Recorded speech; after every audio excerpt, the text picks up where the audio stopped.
आप सबका स्वागत है फिनिक्स में लीगल चैनल में।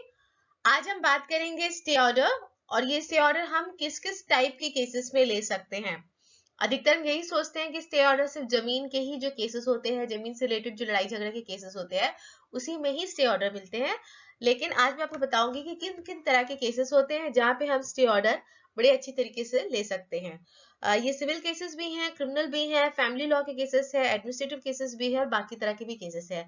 ये हम कहाँ से ले सकते हैं, कौन सी जगह पे जाके हमें लेना होगा और किस स्थिति पे हम आके इसको ले सकते हैं, डिटेल में इसके बारे में बात करते हैं। चलिए स्टार्ट करते हैं वीडियो को। स्टार्ट करने से पहले लाइक शेयर सब्सक्राइब जरूर कर दीजिएगा। तो सबसे पहले बात करते हैं बहुत ऑब्वियस सा, वो है सिविल केसेस। हम जो स्टे ऑर्डर जो होता है वो हम सिविल केसेस या जो जमीन से रिलेटेड जो लड़ाई झगड़े के जो केसेस होते हैं उसमें हम लेते हैं। ये तो सभी को पता है।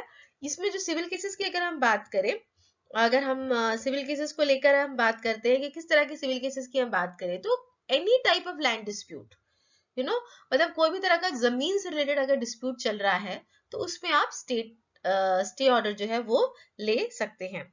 साथ में अगर हम बात करें, अगर हम तो डिटेल में करें किस तरह के केसेस हो जाते हैं, तो वो हो गया टाइटल सूट हो गया है आपका, पार्टीशन सूट हो गया है, स्पेसिफिक परफॉर्मेंस के केसेस हो गए हैं, एडवर्स पोसेशन के केसेस हो गए। अगर हम ज्यादा डिटेल में जाते हैं तो इन सारे ही केसेस में आप स्टे ऑर्डर ले सकते हैं।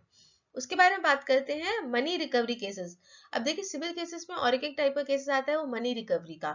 आपने किसी को पैसे उधार दे दिए हैं या फिर आपने कोई जमीन रजिस्ट्री करानी चाहिए लेकिन वो जमीन रजिस्ट्री नहीं हो रही है तो आपको अपना पैसा वापस चाहिए, या आपने किसी को उधारी में पैसा दे दिया है वो पैसा वापस नहीं कर रहा है तो भी आपने मनी रिकवरी का फाइल किया, या फिर आपने किसी को किसी ने आपको चेक दिया है और वो चेक बाउंस हो गया है और आप उस पर सिविल के केस फाइल करें तो वो भी मनी रिकवरी के केसेस होते हैं। तो इस टाइप के केसेस पे भी आप स्टे ऑर्डर ले सकते हैं।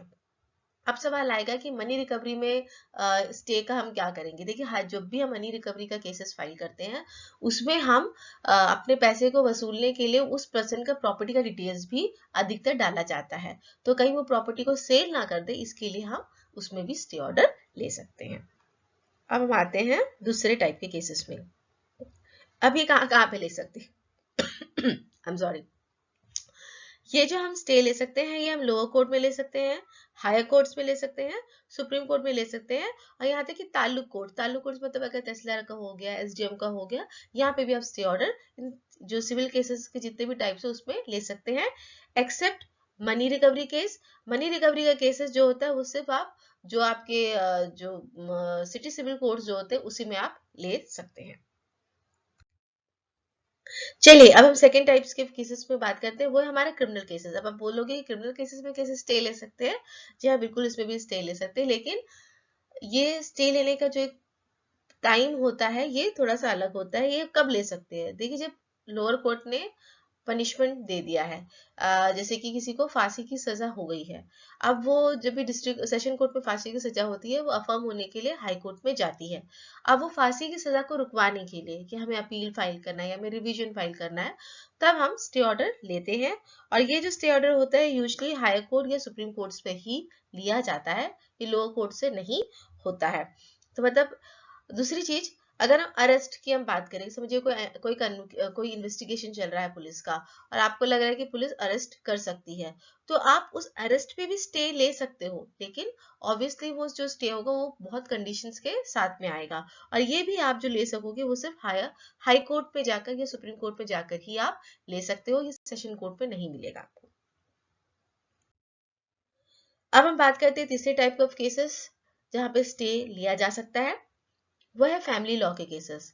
जी हाँ, मेंटेनेंस के केसेस हो या डिवोर्स के केसेस हो, यहाँ पर भी आप स्टे ले सकते हो। कहाँ पे आप जाके ले स्टे लोगे, ये होगा अगर मेंटेनेंस का ऑर्डर हो गया है ना, लोगों को जो मेंटेनेंस का ऑर्डर हो गया है, आपको आप नहीं देना चाह रहे हो या जो भी रीजन है, आप उसके अगेंस्ट में अपील फाइल करो, उस ऑर्डर के अगेंस्ट में आपने अपील फाइल किया है सेशन कोर्ट में, तो सेशन कोर्ट पर जाकर जो लोअर कोर्ट का जो ऑर्डर है उसके अगेंस्ट में आप स्टे ले सकते हो। या फिर दो तीन केसेस फाइल हुए हैं और उसपे आपका कोई किसी दो तीनों ही केस में ऑर्डर हो गया है मेंटेनेंस का और आप देने की क्षमता नहीं है, जो भी रीजन है, तो वो उस ऑर्डर पे भी आप स्टे का ले सकते हैं।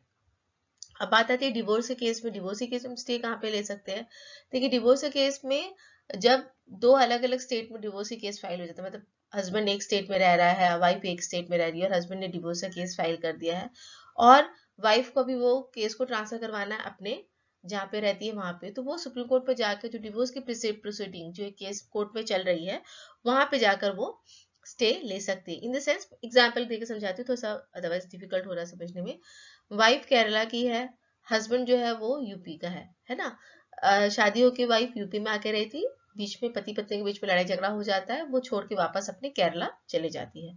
अब हस्बैंड जो है वो यूपी का रहने वाला है, उसने यूपी में आपका डिवोर्स का केस फाइल कर दिया। वाइफ जो है वो क्या चाहती है कि वो यूपी तो जा नहीं सकती है, केरला से उसके लिए बहुत दूर पड़ता है, तो वो फिर सुप्रीम कोर्ट में एक एप्लीकेशन डालती है कि जो डिवोर्स का केस मेरे हस्बैंड ने डाला है यूपी में सॉरी, उसको केरला में ट्रांसफर करवाया जाए।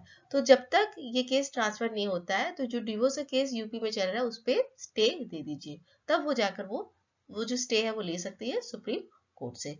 आई होप ये आपको थोड़ा सा समझने में इजी पड़ा हो। तो फैमिली के लॉ के जो केसेस होते हैं उस पर भी स्टे लिया जा सकता है।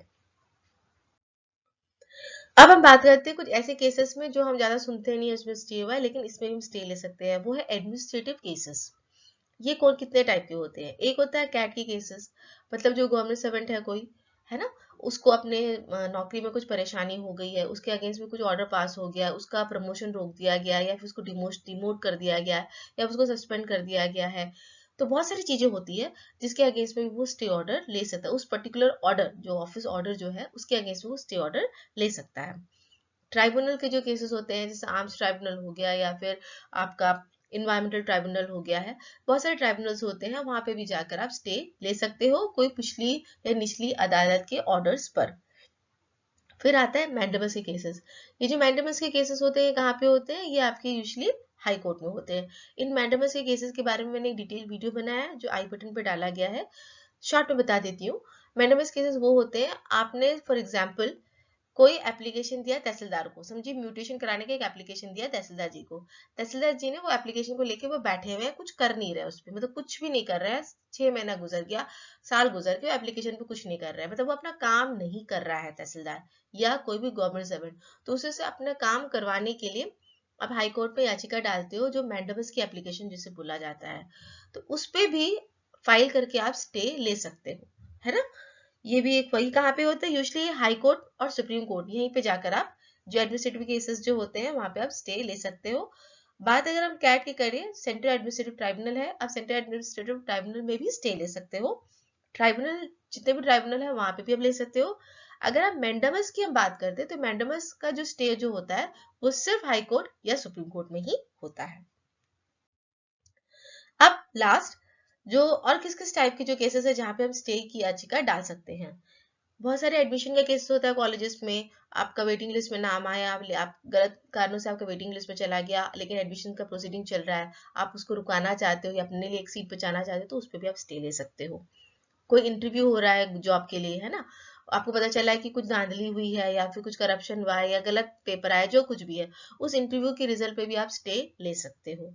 कोई रिटन एग्जामिनेशन की बात है, खासकर ये इंटरव्यू से रिलेटेड ही होती है अधिकतर, कि कोई रिटन एग्जामिनेशन हो रहा है, पहले का जो आया फर्स्ट पेपर जो आया था उसमें कुछ गड़बड़ हुआ आपको पता चला है, तो आप उस फर्स्ट पेपर के बाद सेकंड पेपर का डेट आ रहा है तो उस पर भी आप स्टे ले सकते हो। और ऐसा कोई भी एक्स्ट्रा ऑर्डिनरी सिचुएशन जो हो जाता है जहाँ पे आपको लगता है कि हाँ स्टे लेने की जरूरत पड़ सकती है, फॉर एग्जाम्पल अगर आपको लग रहा है कि दो दो पक्ष हैं, ठीक है, तो जब वो तो जमीन से रिलेटेड बात हो जाएगी, ऐसा कुछ है कि हाँ दो पक्षों के बीच में लड़ाई होने वाली है कुछ एक कार्यवाही को लेकर, समझिए कोई अगर एनिवर्सरी मनाना चाह रहा है या फिर कोई उद्घाटन कोई चीज का करना चाह रहा है, और आपको पता अगर ये हुआ तो कोई कम्युनल टेंशन हो सकता है, तो उस उद्घाटन को अगर आपको रुकाना है, या फिर कोई इलेक्शन होने वाला है, उस इलेक्शन को आपको लग रहा है कुछ प्रॉब्लम है जिसमें, तो उस सिचुएशन में भी आप स्टे ले सकते हो। ये कुछ कुछ एक्स्ट्राऑर्डिनरी सिचुएशन होते हैं जिसको डिटेल में बताना थोड़ा सा डिफिकल्ट हो जाता है, बट यस उस सिचुएशन पे भी आप स्टे ले सकते हो। तो आई होप व्यूवर्स आपको समझ में आया, क्योंकि मैंने जो स्टे के जितने भी मैंने वीडियोस बनाए थे उससे बहुत लोग पूछे थे क्या मैं इस पे स्टे ले सकता हूँ, क्या मैं इस पे स्टे ले सकता हूँ, तो मैंने कहा चलो एक वीडियो ही बना देती हूँ जिसपे क्लियर कर बता दूँ कि भैया आप कहाँ कहाँ पे स्टे ले सकते हो। इस इस वीडियो के बाद भी अगर आपके दिमाग में कोई सवाल है तो आप कमेंट में लिख सकते हैं, मैं कोशिश करूंगी इनका जवाब देने का। पर मेरी वीडियो को प्लीज लाइक शेयर सब्सक्राइब जरूर कीजिएगा अगर आपको मेरा वीडियो अच्छा लगा है तो। Thank you so much for watching my video. हाँ, जब वन लास्ट थिंग, ये जो जितने भी टाइप ऑफ केसेस होते हैं इसका स्टे आपको हाई कोर्ट या सुप्रीम कोर्ट में ही होता है।